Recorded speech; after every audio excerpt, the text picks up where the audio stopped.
Welcome back to my channel. నేను మీ వెన్నెల, మీకోసమే నా ఈ మాట. ఫ్రెండ్స్, ఇవాళ మనం టర్మ్ ఇన్సూరెన్స్ అంటే ఏంటి, అసలు టర్మ్ ఇన్సూరెన్స్ ఎందుకు తీసుకోవాలి, ఒకవేళ టర్మ్ ఇన్సూరెన్స్ తీసుకుంటే మనకు కలిగే ప్రయోజనాలు ఏంటి అనే విషయాల గురించి తెలుసుకుందాం friends. So first, what is term insurance? Term insurance అంటే కుటుంబంలో సంపాదించే వ్యక్తి తన మీద ఆధారపడి ఉన్న వారి గురించి ఆలోచిస్తూ పొరపాటున తనకేదైనా జరిగితే తన డిపెండెంట్స్ ఎవరైతే ఉన్నారో వారు ఇబ్బంది పడకూడదని తను ఉన్నా తను లేకపోయినా తన రెస్పాన్సిబిలిటీస్ అన్ని ఫుల్ఫిల్ చేసే విధంగా ఫినాన్షియల్ ప్లానింగ్ చేయడానికి తీసుకునే ప్లాన్ నే టర్మ్ ఇన్సూరెన్స్ అంటారన్నమాట. ఒక రకంగా చెప్పాలి అంటే కుటుంబ పెద్ద పొరపాటున మరణిస్తే తన ఫిజికల్లీ ఎమోషనల్లీ తన ఫ్యామిలీతో లేకపోయినా అట్లీస్ట్ తన రెస్పాన్సిబిలిటీస్ ని ఫుల్ఫిల్ చేస్తూ ఫినాన్షియల్ ప్రొటెక్షన్ కల్పించడమే టర్మ్ ఇన్సూరెన్స్. సో ఈ టర్మ్ ఇన్సూరెన్స్ ఎలా వర్క్ అవుతుంది అంటే, పాలసీదారుడు కొన్ని సంవత్సరాల కాల పరిమితిని ఎన్నుకుని, పాలసీ టర్మ్ అన్నమాట. ఆ పాలసీ టర్మ్ లో గనక తనకు మరణం సంభవిస్తే తన నామినీ ఎవరైతే ఉన్నారో వారికి కొంత లంసమ్ అమౌంట్ అనేది డెత్ బెనిఫిట్ కింద పొందేలా చేయడమే టర్మ్ ఇన్సూరెన్స్ అన్నమాట. ఎగ్జాంపుల్, ఒక 30 సంవత్సరాల వయసు గల వ్యక్తి నెక్స్ట్ 50 సంవత్సరాల వరకు, అంటే అతనికి 80 సంవత్సరాలు వచ్చేదాకా తనని తాను ప్రొటెక్ట్ చేసుకోవడం. మరి ఈ టర్మ్ ఇన్సూరెన్స్ అనేది ఎవరికి అవసరం? తక్కువ ప్రీమియంతో ఎక్కువ బీమా పొందాలి అనుకునే వారికి ఈ టర్మ్ ఇన్సూరెన్స్ అనేది మంచి ఎంపిక. మీ మీద ఎవరైనా ఫినాన్షియల్లీ ఆధారపడి ఉన్నారా? అయితే టర్మ్ ఇన్సూరెన్స్ తీసుకోండి. మీ మీద డిపెండెంట్ అయిన చిన్న పిల్లలు గాని లేదా మీ ఓల్డ్ ఏజ్ పేరెంట్స్ గాని ఉన్నారా? అయితే తప్పకుండా టర్మ్ ఇన్సూరెన్స్ తీసుకోవాల్సిందే. మీకు ఏదైనా హోమ్ లోన్స్ గాని అప్పులు గాని ఉన్నాయా? అలా అయితే ఇన్సూరెన్స్ తీసుకోవాలి. మీరు వెరీ సూన్ మ్యారేజ్ చేసుకోబోతున్నారా, లేక మీకు రీసెంట్ గా మ్యారేజ్ అయిందా? సో మీకు ఏదైనా హెల్త్ పరంగా గానీ పర్మనెంట్ డిసెబిలిటీ గానీ వచ్చినప్పుడు మీకోసం ఎంత మనీ అయినా స్పెండ్ చేయగలిగేలా మీ ఫ్యామిలీ సిచ్యువేషన్ ఉందా? ఒకవేళ లేకపోతే తప్పకుండా టర్మ్ ఇన్సూరెన్స్ అనేది తీసుకోవాలి. ఇలా అన్ఎక్స్పెక్టెడ్ థింగ్స్ ని ఎక్స్పెక్ట్ చేసి మిమ్మల్ని మీరు ప్రొటెక్ట్ చేసుకోవడమే టర్మ్ ఇన్సూరెన్స్ అన్నమాట. ఈ టర్మ్ ఇన్సూరెన్స్ ని తీసుకుంటే కలిగే ఉపయోగాలు ఏంటో కూడా తెలుసుకుందాం ఫ్రెండ్స్. మొదటిది రిస్క్ ట్రాన్స్ఫర్.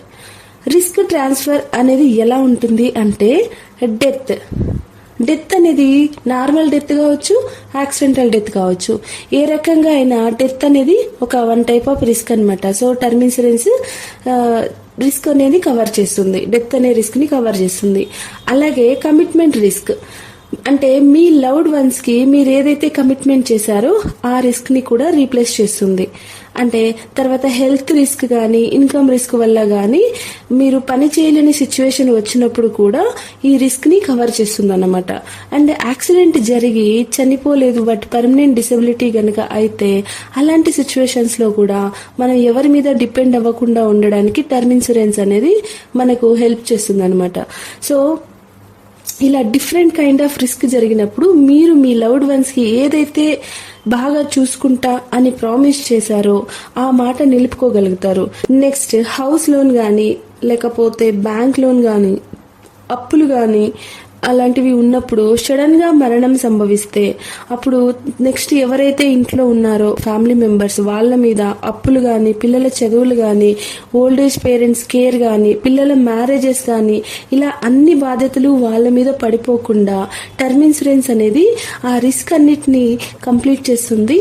అందుకనేసి టర్మ్ ఇన్సూరెన్స్ తీసుకోవాలి.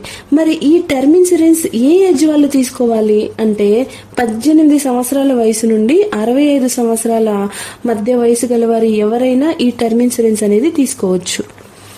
అలాగే టర్మ్ ఇన్సూరెన్స్ అనేది ఎంత కవరేజ్ ఉండాలి అంటే, ఒక మొబైల్ కి, ఒక కార్ కి, ఒక బైక్ కి కూడా ఒక వాల్యూ అనేది ఉన్నట్టే హ్యూమన్ కి కూడా ఒక హ్యూమన్ లైఫ్ వాల్యూ అనేది ఉంటుంది.